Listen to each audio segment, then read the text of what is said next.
JNU VC के खिलाफ JNUSU ने रेफरेंडम निकाला है, जिसमें तमाम छात्र, टीचर और फैकल्टीज से पूछा गया है कि मौजूदा वीसी को पद पर बने रहना चाहिए या हटा देना चाहिए। इस रेफरेंडम के खिलाफ जेएनयू के पूर्व के कई छात्र एवं वर्तमान में भी कई सारे छात्र सामने हैं, जिनका कहना है कि जेएनयू छात्र संघ द्वारा इस तरह का रेफरेंडम निकालना संवैधानिक है। छात्र संघ के रेफरेंडम के खिलाफ लोगों ने एक प्रेस कॉन्फ्रेंस करी। आइए आपको सुनाते हैं इस प्रेस कॉन्फ्रेंस में क्या कहा गया है कि किस तरीके से जेएनयू वीसी को पद पर रहना चाहिए या नहीं रहना चाहिए, उसको लेकर ये प्रेस कॉन्फ्रेंस करी गई है। आइए आपको सुनाते हैं इस प्रेस कॉन्फ्रेंस में क्या कहा गया। मेरा नाम क्रिस्तु दास, मैं सेंटर फॉर हिस्टोरिकल स्टडीज़ में असिस्टेंट प्रोफेसर हूँ। सर, किस तरह का रेफरेंडम हुआ है जी, उसका आप लोग विरोध कर रहे हैं, वो रेफरेंडम क्या है, पहले ये जरा सा। So I don't call it as a referendum, so called referendum. ये कॉन्स्टिट्यूशन में ऐसा स्टूडेंट का जेएनयूएसयू का कॉन्स्टिट्यूशन में अगर even if they want to do any voting against anyone, ये ऐसा चाहिए वो JNUSU should have a transparent body called election commission में तो होगा। इलेक्शन कमीशन जेएनयूएसयू में है, लेकिन ये रेफरेंडम में इलेक्शन कमीशन नहीं है। Is a first objection. Election commission का through election commissioner is being appointed for election, election commissioner भी नहीं है। से इनको पर्चा लिखा था जेएनयूएसयू वाले, दे केम आउट विद अ पर्चा पैम्फलेट, उसमें लिखा है this so called referendum will be monitored by former JNUSU officers, office bearers. मतलब उनका कोई लेना देना नहीं है इधर। You have to have a proper constitutional mechanism, but unfortunately the JNUSU has violated all the established norms, procedures, rules and regulations. Now the point which we are concerned here, this is not an idea of JNU. जो so called ये referendum जी, इसका उद्देश्य क्या है, वो लोग किस वजह ये से नकली रेफरेंडम है। तो ये किस लिए करवा रहे हैं, ये क्या उद्देश्य क्या है? ये नकली रेफरेंडम करवा रहे हैं against my colleague and the vice chancellor Professor Santi Shri Dulipudi Pandit. इन लोगों का चार्जेस है, लेटेस्ट पॉडकास्ट में she said something, they have created the controversy. Now they are saying VC must go, VC must resign. But Kora, if you want to really think about the issue, students have no right and no power to dismiss the VC. VC को कौन choose कर रहा था? UGC किया था। Students का कौन role क्या है?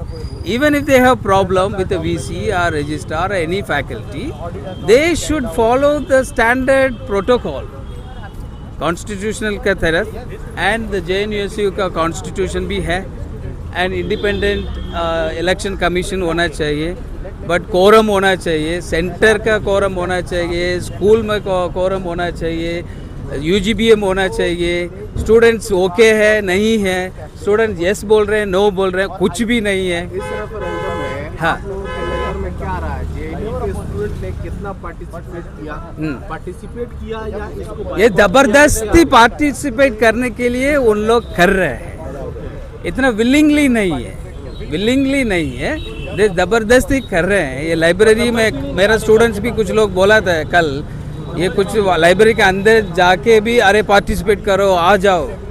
And I think today also I got a message, the referendum has been extended to today also. कल भी था, दैट्स इलीगल, आज भी एक्सटेंड कर रहे हैं, which has no validity, which has no morality, which violates all aspects of JNU's culture. JNU is always intellectual culture. हम लोग अब सब मानते हैं, डिबेट करते हैं, डिस्कस करते हैं, अग्री टू डिसएग्री करते हैं।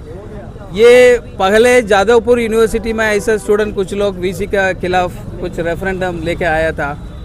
JNU में भी 2010 में ऐसा रेफरेंडम लेके आया था। But here they may have followed certain methods which according to the students union formula, the constitution.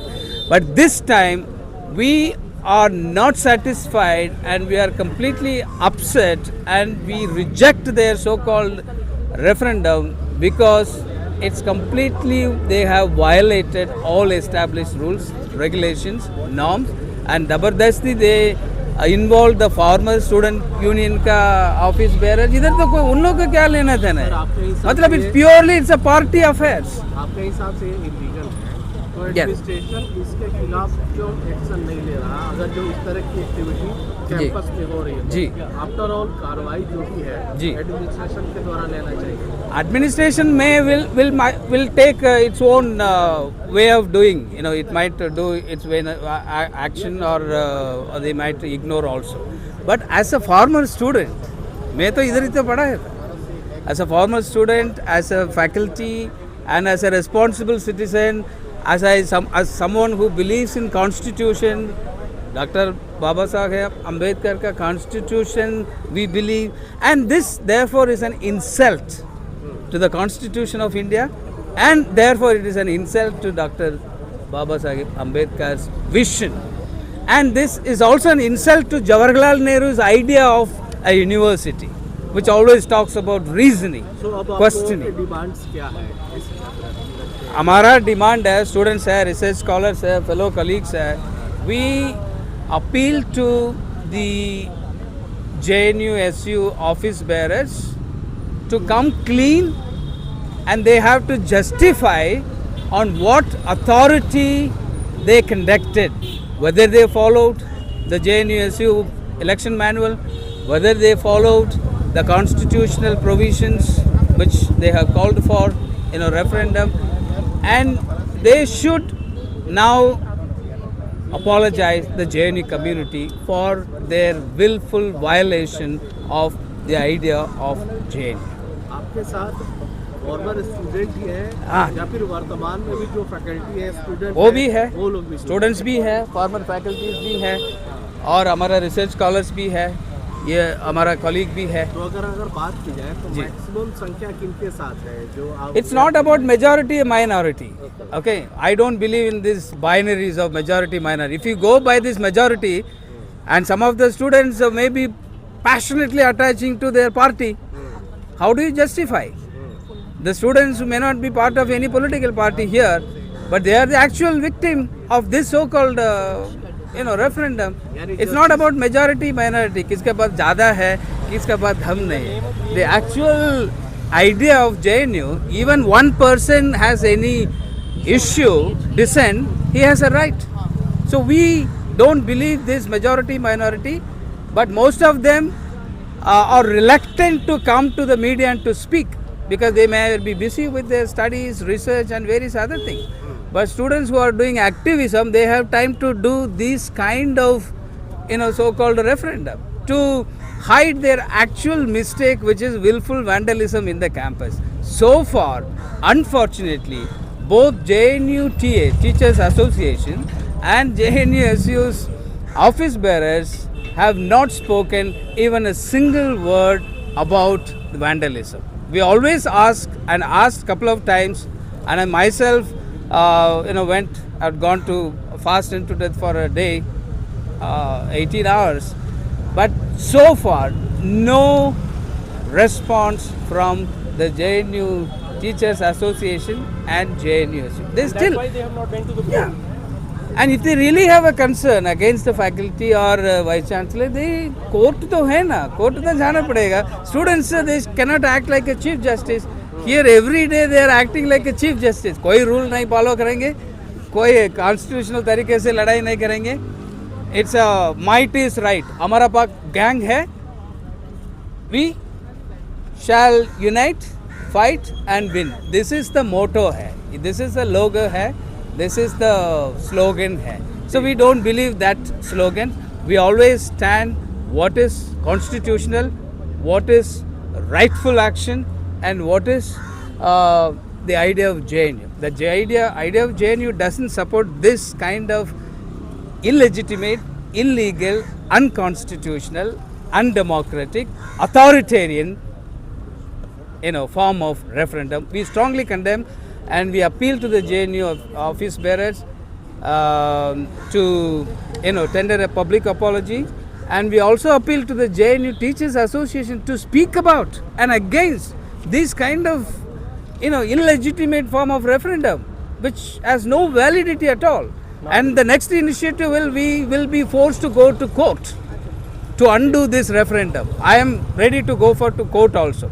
So nothing to hide here. I am reviewing the possibility of going to court, and I will appeal to the court, either High Court or Supreme Court, to take this issue very seriously, because the JNUSU miserably failed to follow all the norms, rules, regulations and the traditions of JNU. Therefore, nobody who believes in the idea of JNU will tolerate this kind of so-called referendum. Yes. So basically मेरा नाम महेंद्र यादव है, और ये हम students भी मिलकर लाए हुए हैं।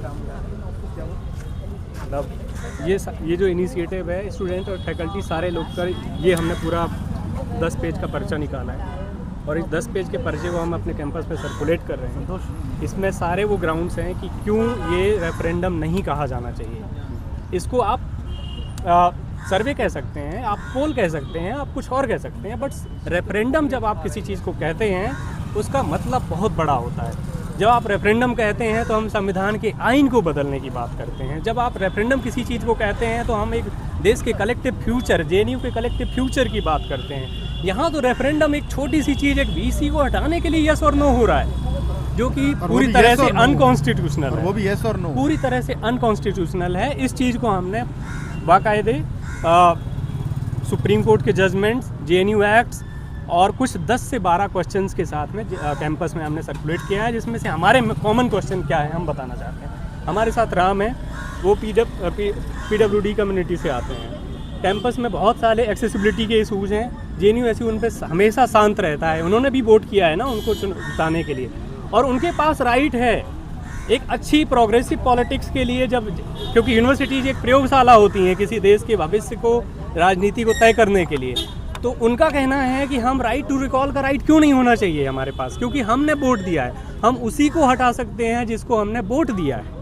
जिसको हमने वोट दिया है हम उसको हटा सकते हैं। तो हमारी डिमांड पहली है, क्या जेएनयूएसयू अपने खिलाफ रेफरेंडम नहीं, राइट टू रिकॉल लाएगा और वो वहाँ पे वोट करवाएगा? क्यों? उसकी वजह से क्योंकि आपने इस कैंपस को 12 सालों से मिजरेबली फेल किया है अपनी पॉलिटिक्स के लिए। लाइब्रेरी के फंड्स कट हुए, 1 किलोमीटर की स्ट्रेच बनी हुई है कैंपस में, 1 किलोमीटर की सीवेज स्ट्रेच, वहाँ पे डिसीज आउटब्रेक होगा, उसके लिए रिस्पॉन्सिबल मैं मानता हूँ अथॉरिटीज़ भी हैं और भी लोग हैं। क्या जेएनयूएसयू उसके मुद्दे को नहीं बना सकता था? क्या ये मुद्दा नहीं है? क्या कैंपस में बहुत सारे इंफ्रास्ट्रक्चर के इशूज़ हैं, लाइब्रेरी के इशूज़ हैं, लैब्स के इशूज़ हैं, बहुत सारे और अन्य इशूज़ हैं, जैसे कि खाने की इशूज़ हैं, प्लस एक लेबर स्टडीज़ में कोर्स है, उसकी ना तो उस पर नेशनली रिकॉग्नाइज्ड यूजीसी नेट है, ना ही उस पर जेआरएफ है उस सब्जेक्ट पे। वो इस कोर्स के खिलाफ आवाज़ उठाने के लिए, उस पर यूनिवर्सिटी पर दबाव बनाने के लिए और यूजीसी पर दबाव बनाने के लिए तैयार नहीं है। क्यों? क्योंकि उनको लगता है कि ये उनकी वाइडर पॉलिटिक्स का पार्ट नहीं है। उनको सिर्फ जेएनयू को लॉन्च पैड बनाना है और जेएनयू की छवि पब्लिक मीडिया में गलत दिखानी है, धूमिल दिखानी है। That's what we are against. Now Ram will speak. Academically भी बहुत सारे जर्नल्स डॉक्यूमेंटेड हो चुके हैं। अब हम जाएं इंटरव्यू के लिए, जब जाते हैं तो वो बोलते हैं एपीआई स्कोर बढ़ाओ, पर हमारे पास तो इतना मतलब वाइब्रेंट और प्रोग्रेसिव पॉलिटिक्स होने के बाद भी हमारे पास वो स्पेस ही नहीं है। हम क्यों बाहर जाएं मतलब पब्लिकेशंस के लिए? जेएनयू का इतना वाइब्रेंट कल्चर है, आप टॉप यूनिवर्सिटी हो, लेकिन तब भी आप मतलब इंश्योर नहीं कर पाते हो। अभी लास्ट टाइम एक डॉग इश्यूज़ को लेकर के खूब चल रहा है, आप लोगों ने भी देखा होगा। पिछले कुछ 6-7 महीने में 20% विद डिसेबिलिटीज़ को कुत्ता काटा है और उनका रूम गंदा करके गया है, मतलब कि वो रूम में भी नहीं रह सकता है। तो जो पिछला जेएनयूएसयू का प्रेसिडेंट था, उन्होंने बोला कि हम कुत्तों के भी अधिकार होते हैं, हम उस पर बाद में बात करेंगे। अरे बैलेंसिंग ऑफ राइट्स तो आप बोल सकते हैं ना। तो कुल मिलाकर के हमारे लिए सिचुएशन इतनी ख़राब है कि सुबह उठकर वॉशरूम जाने के लिए भी हमको सोचना पड़ता है, क्योंकि इतना हाइजीनिक इश्यूज़ हैं। और मज़दूरों के बहुत इश्यूज़ हैं, लोगों को टाइम पे सैलरी नहीं मिलती है। क्या पे कैंटीन्स के बहुत इश्यूज़ हैं कि बहुत सारी दुकानें, बहुत सारी कैंटीन्स खुली नहीं हैं, और जो खुली हैं वो प्रॉपरली काम नहीं कर रही हैं, उनमें स्टैंडर्ड्स मेंटेन नहीं हो रहे हैं। तो एक्चुअली 2-3 एग्जाम्पल मैं आपको देना चाहूँगा कि बेसिकली आपके मुद्दे ये है कि जो ज़रूरत की चीज़ें हैं उसको जेएनयू से ना देख करके एक तरह से जेएनयू का छवि बिगाड़ने के लिए यस और अनडेमोक्रेटिक जो चीज़ें होती है वो ज़्यादा एक्टिव रहेंगी। यस, और हम किसी पॉलिटिकल आइडियोलॉजी से नहीं, हम कॉमन स्टूडेंट्स हैं। हम चाहते हैं कि हम अच्छे से यूनिवर्सिटी में चल पाएँ। देखो मैं आपको 2-3 एग्जांपल देना चाहता हूँ कि पहले यहाँ पे एक जीएस कैश बॉडी होती थी जेंडर सेंसिटाइजेशन को लेकर के। अभी जीएस कैश को बंद कर दिया गया। अब बंद करने के बाद आईसी एक नया बॉडी आया, इंटरनल कंप्लेन कमेटी। जेएनयू-एसयू ने उसका विरोध किया था, जो लेफ्ट का जेएनयू-एसयू है। लेकिन जब ये आईसी इलेक्शन में आया तो उन्होंने अपने कॉमरेड्स वहाँ भेज दिए कि आप जाइए इलेक्शन लड़िए। और ऐसे ही यूजीसी इक्विटी रेगुलेशंस का इन्होंने विरोध किया था, रोहित वेमुला का जो डेथ एनिवर्सरी था, शहादत था उस दिन। लेकिन उसी को ही उन्होंने, अब जब उनको पता लगा कि इसके पीछे मामला कुछ और है, तो यूजीसी एक्ट को सपोर्ट करना स्टार्ट कर दिया। एक तरफ ये लोग कास्टिज्म के खिलाफ लड़ रहे हैं, दूसरी तरफ इन्होंने अपने स्टेटमेंट्स में एबलिस्ट रिमार्क्स दिए हैं। जैसे एक स्टेटमेंट है इनमें इनका कि the supreme court turned a blind eye to the crushing dissent. मतलब मैं एक ब्लाइंड व्यक्ति हूँ, मैं बोल रहा हूँ, आंखें बंद होने से क्या मेरी आवाज़ बंद हो जाएगी? मेरा दिमाग काम नहीं करेगा? तो जब भाषा का इतना विकास हुआ है तो ये मतलब आज भी पुराने जो डिस्कोर्स है उनको क्यों नहीं बदल पा रहे हैं, उनका विकास क्यों नहीं हो रहा है? तो कुल मिलाकर बहुत सारे इश्यूज़ हैं, कॉमन भी और डिसेबल्ड भी और वर्कर्स के भी। लेकिन ये लोग उनको उठाने के बजाय हमको मतलब इंटरनेशनली बदनाम कर रहे हैं कि ये है जेएनयू का कल्चर। बट जेएनयू का कल्चर वो नहीं है जो वो बता रहे हैं, हम है जेएनयू का कल्चर।